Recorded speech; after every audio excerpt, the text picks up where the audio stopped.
Advocating for a change, the affordable housing crisis in Canada. If you have an affordable place to live right now, count your blessings. Housing is a basic human need, and everyone deserves a safe, secure, and affordable place to call home. Unfortunately, for many families around the globe, they are unable to access affordable housing. So what's the problem with affordable housing, you might ask? It's very simple. The cost of living has been rising rapidly in many cities across the country. In fact, according to recent data, housing costs have increased more than twice the rate of income growth, as you can see from this chart. This means the price of living continues to increase while families aren't really making any more money. Let's start with the basics. What's affordable housing? According to the Canada Mortgage and Housing Corporation, housing in Canada is considered affordable when rent or mortgage represents less than 30% of a household's income. Let's take for example, to rent the average one bedroom in the city, you'd have to make $80,000 a year. Now minimum wage, that's 115 hours a week or 23 hours a day, which is of course impossible. Seems bad, right? However, that's not where the challenges end.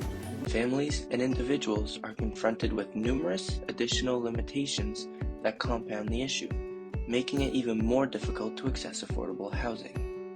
For example, the housing crisis affects people of all ages, races, genders, and backgrounds.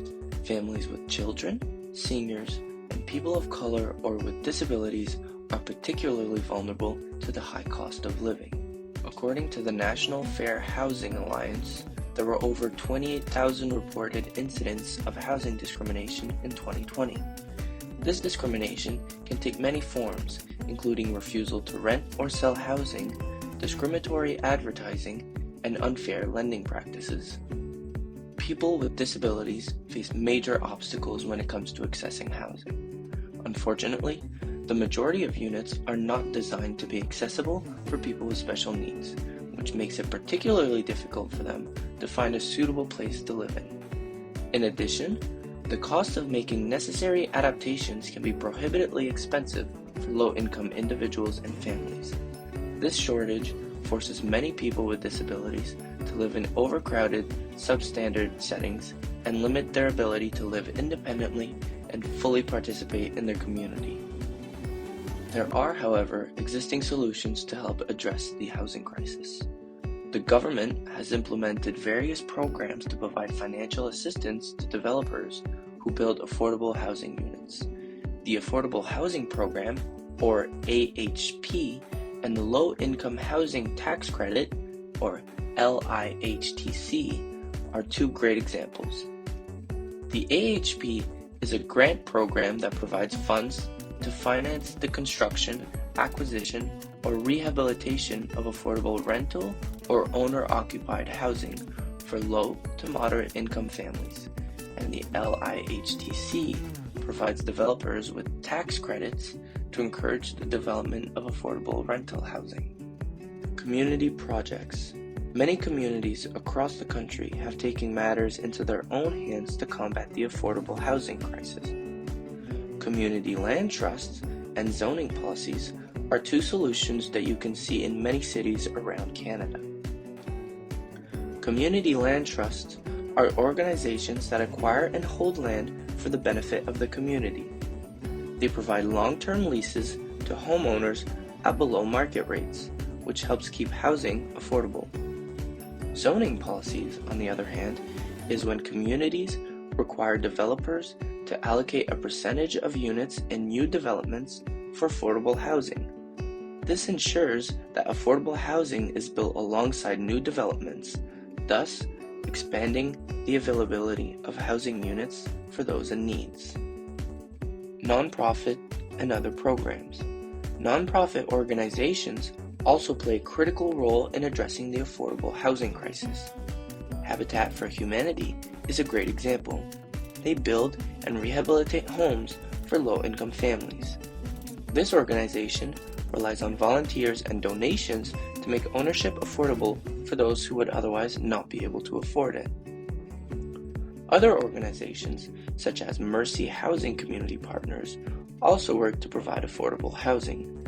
This organization provides financing and technical assistance, as well as other resources to property owners to help create and preserve affordable housing. A solution.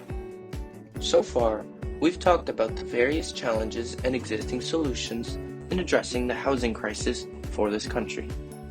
We've seen that there are different factors that contribute to the problem, from income inequality to discrimination and limited availability of units.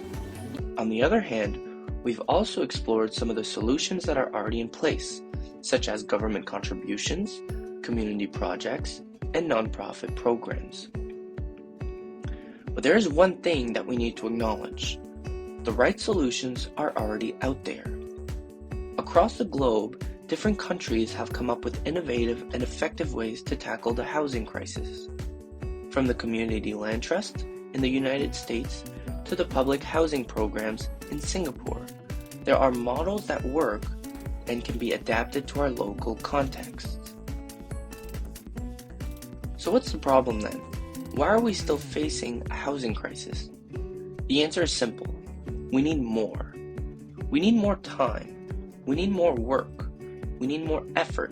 And we need more money invested in this issue. We need more collaboration and partnership among different stakeholders, including the government, the private sector, and the communities.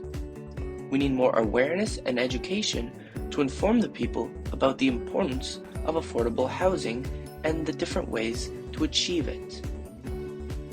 We need to realize that the housing crisis is not an isolated problem, but rather a symptom of deeper systemic issues such as poverty, inequality, and injustice.